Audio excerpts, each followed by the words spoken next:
इसी प्रकार अन्य प्रसंगों को श्रवण करने के लिए महाराज श्री के एकमात्र अधिकृत ऑफिशियल यूट्यूब चैनल को सब्सक्राइब करके बेल आइकन को अवश्य दबा दें।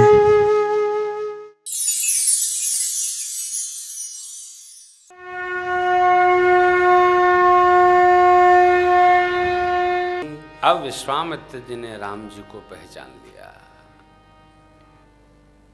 ब्रह्म तत्व हैं, साक्षात प्रभु हैं। उनको लाए ऐसी विद्यादि बला अतिबला जिससे भूख लगे न प्यास, अतुलित बल तन तेज प्रकाशा। विचार बाद में, भोजन बाद में जितने आयुध लिए थे सब भगवान श्री रघुनाथ जी के कर में अर्पित कर दिया। आयुध सर्व समर्पित प्रभु निज आश्रम आने, कंदमूल फल भोजन दीन भगति हित जान। कितनी तीव्रता है, कितनी शीघ्रता है, कितना उतावला पल है।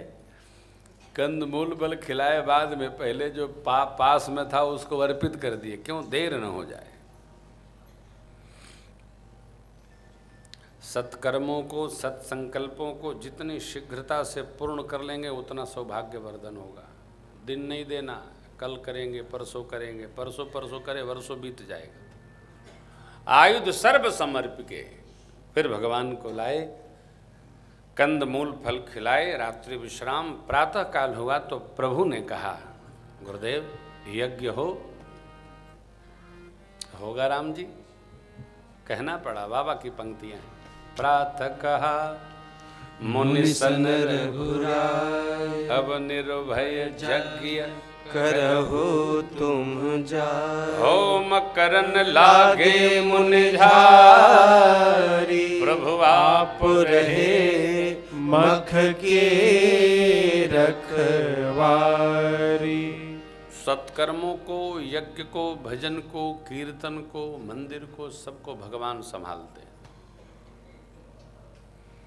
जीव के बस का नहीं है।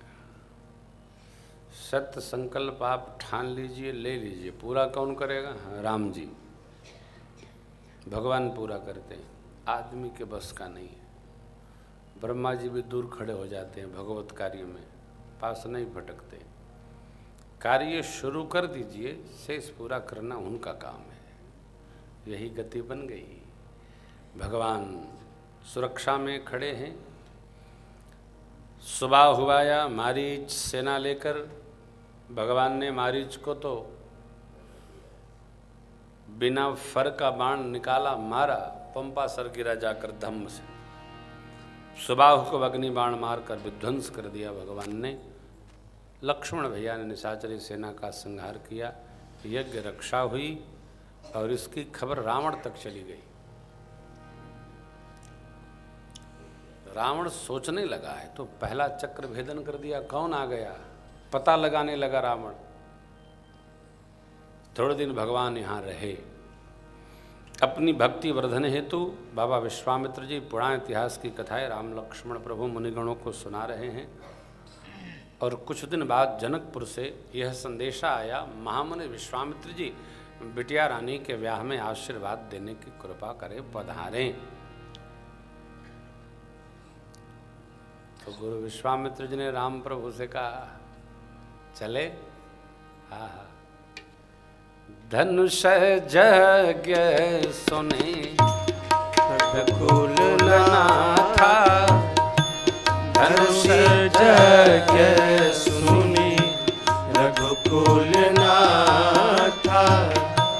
हर्षि चले मुनि वर के साथ, हर्षि चले मुनि वर के साथ।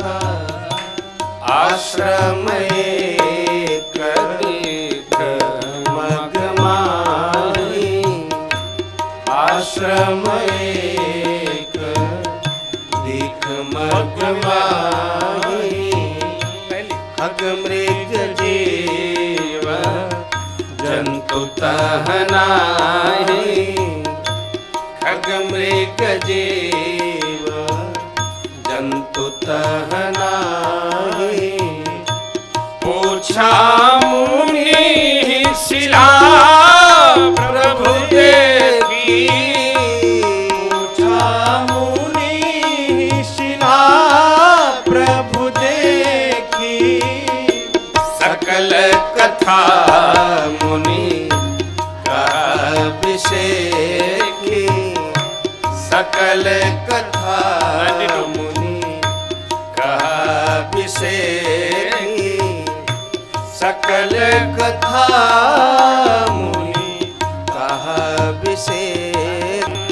सकल कथा मुनि कहा विषेखी। मिथिला में धनुष यज्ञ है, ऐसा सुनकर राम लक्ष्मण प्रभु गुरुदेव विश्वामित्र जी के साथ चले। देखिए राम जी के 3 गुरु हैं। शिक्षा गुरु गुरुकुल में वशिष्ठ भगवान, दीक्षा गुरु विश्वामित्र जी महाराज, और आध्यात्मिक गुरु अगस्त्य ऋषि दंडकारण्य में मिले। शिक्षा गुरु का काम है पढ़ा दे, दीक्षा गुरु का कार्य है जीवन में कैसे जीना है राह बता दे, और आध्यात्मिक गुरु का कार्य है परमात्मा प्राप्ति कैसे होना है उस लक्ष्य को उद्बोध करा दे। 3 गुरु, ऐसा परम प्रकाश प्राप्त हुआ। धनुष यज्ञ सुन रघुकुल नाथा। कौन चले? रघुकुल के नाथ। पिताजी के रहते रघुकुल नाथ कैसे हो गए? घर में मुखिया हैं तो अब ये कौन है? मुखिया जी घर में है तो ये कौन मुखिया हो गए? ये गोस्वामी जी की लेखनी की वरेण्यता है। देखिए धनुष यज्ञ सुनी जी। रघुकुल ना था, रघुकुल के मालिक। अब क्या, अरे भाई बेटे का जब ब्याह हो जाता है तो पिताजी कहते भाई अब इनका सब हो गया, अब यही संभालेंगे, हम तो अब साधु हो गए। शिक्षा के बाद दीक्षा प्राप्त हो गई तो मेरे राम जी अब कुल का सारा भार उनके हाथ में आ गया। अब यहां राम जी मेरी उद्धार लीला, अभी एक लीला हुई संहार लीला, अब राम जी की उद्धार लीला प्रारंभ हो रही है। राम जी यहां से वहां तक उद्धार करेंगे, फिर श्रृंगार लीला करके वापस आएंगे। दर्शन करिए,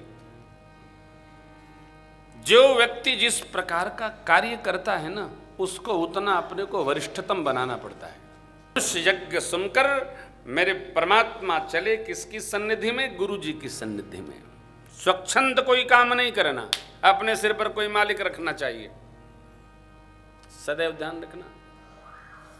जो आदमी स्वच्छंद हो जाएगा वो व्यभिचारी हो जाएगा। स्वच्छंदता व्यभिचार की जननी है, प्रातस्मरणीय पूज्य डोंगरे जी महाराज के वाक्य। जिसके सिर पर कोई नहीं है स्वयं दशगात्र हो जाएगा। रावण किसी को नहीं मानता, नाना काका फूफा मामा भाई भगवान किसी को मानते ही नहीं था। मेरे से ऊपर कुछ नहीं है। भगवान गुरु जी की सन्निधि में एक आश्रम दिखान जहां पशु नहीं, पक्षी नहीं, वृक्षों में फल नहीं, लताओं में हरितिमा नहीं। भगवान ने देखा गुरु जी से कितना सुंदर पूछा मुनि शिला प्रभु देखी। गुरु जी से पूछा, मुनि जी से पूछा, क्या एक मां का विग्रह, स्त्री का विग्रह वहां बैठा? क्या लिखा बाबा ने? सकल कथा मुनि कहा विषेख। ये गोस्वामी जी ने लिख दिया। क्या लिखा? सकल कथा सुना दिया। अब इसमें बहुत बुद्धिमान नहीं बनना चाहिए कि कौन कथा सुनाया महाराज। पूरी दुनिया जानती है कौन कथा है। जिन कथाओं पर ताला चाबी लगा है वहां चुप रहा करो, केवल पढ़ लिया करो। हर बात जानो ये जरूरी नहीं है। यह बात जान करके उसी प्रकार का अपराध हो जाता है जैसे कोई अपने माँ से पूछे कि माँ मैं आपके पेट में कैसे आ गया। ये अज्ञानता की पराकाष्ठा है। संतान माँ से पूछे कि मैं कहाँ से आ गया, अब माँ बेचारी संकोच में पड़ जाएगी, क्या बताएगी। लेकिन कलिकाल है, ऐसी ऐसी संतान भगवान बचावे उनसे। इस प्रश्न पर गोस्वामी जी एक वाक्य में नहीं, एक पंक्ति में सब कुछ लिखने की क्षमता रखते हैं। देखो आप, कितने पुराण 18, उपपुराण 18, वेद 4, स्मृतियां 21, उपनिषद 108। पंक्ति देखिए, नाना पुराण निगमागम संबतम यदि रामायणे निगदितम क्वचिदन्यतोपि। सब लिख दिया बाबा ने। उसी तरह सब कथा लिख दिया, सकल कथा मुनि कहा अपने श्रेष्ठ के किसी व्यवहार का छिद्रान्वेषण महापाप है। चर्चा भी नहीं करना चाहिए। इसलिए गोस्वामी जी ने इतना लिखा, गौतम नारी शाप बस उपल देह धरि धीर चरण कमल रज चाहती अब कृपा करहु रघुवीर। मेरे प्रभु ने नहीं पूछा, हम भक्त हैं, हमको भी नहीं पूछना चाहिए। गुरु जी की आज्ञा हुई, कृपा करहु रघुवीर। गुरु जी की आज्ञा से भगवान ने कृपा कर दिया। जैसे हम लोग किसी एक आदत से मजबूर हैं, जितने लोग बैठे हैं सबकी एक आदत है। हर आदमी अपनी आदत से मजबूर है। भैया देखो, मैं सोचता तो बहुत, लेकिन मेरी तो आदत बिगड़ गई है। हर आदमी अपनी आदत से मजबूर है। वैसे मेरे ठाकुर जी भी अपनी आदत से मजबूर है। जीव कितना भी खटपट कर लेता है, जब भगवान की शरण में आकर कहता है प्रभु शरणागतोस्मि, तो भगवान कहते हैं उठो जाओ। भगवान क्षमा कर देते हैं साहब। भगवान हमारे, उनकी आदत है। पूछा ही नहीं प्रभु ने। देखिए पंक्ति कितनी प्यारी है, पर सत पद पावन शोक न सावन प्रकट भई तप पुंज सही देखत रघुनायक जन सुखदायक सन्मुख होई कर जोरी रही अति प्रेम है धीरा पुलक शरीरा मुख नहीं आवई वचन कही अतिशय बड़ भागी चरण निलागी जुगल नयन जलधार धीरज मन कीन्हा प्रभु कहूँ चीन्हा रघुपति कृपा भगति पाई अति निर्मल बानी अस्तुति ठानी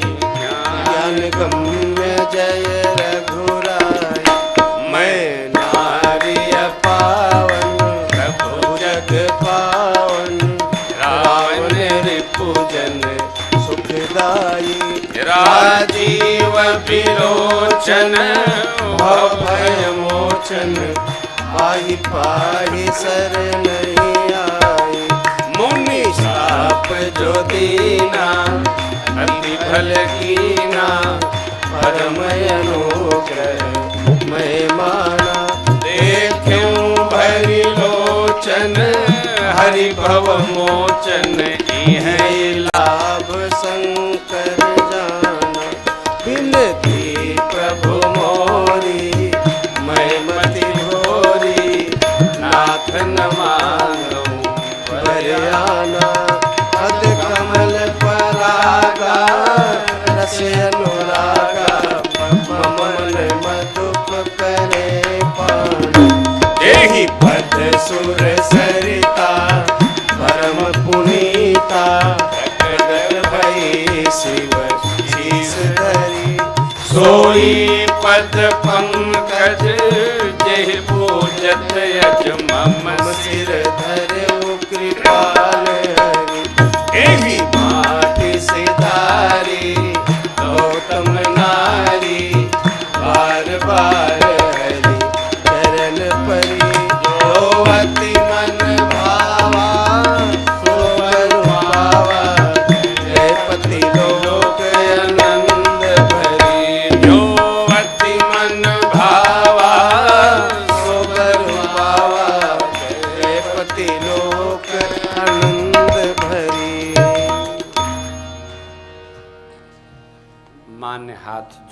का स्वरूप प्राप्त होते ही और नेत्रों से प्रेम अश्रु छलक पड़े। बोली माँ प्रभु मुनि शाप जो दीन्हा अति भल कीन्हा। कर्म का फल भोग लेना ही मनुष्य जीवन की धन्यता है। कर्म को अलग नहीं रखना चाहिए। अवश्यमेव भोक्तव्यम कृतम कर्म शुभाशुभम। शुभाशुभम, जो किया है उसका फल भोगना, ये स्वभावगत होना चाहिए। अब आए माँ ने कहा बहुत अच्छा किया, नहीं तो दर्शन कैसे होता। अब प्रभु कृपा करिए, मैं जहां जाऊं पद कमल परागा रस अनुरागा मम मन मधुप करे पालना। मन संसार में न लगे, मन जगत में न लगे, मन भगवान के श्री चरणों में लगे। केवट जी जैसा लगे ऐसी रचना बनानी चाहिए।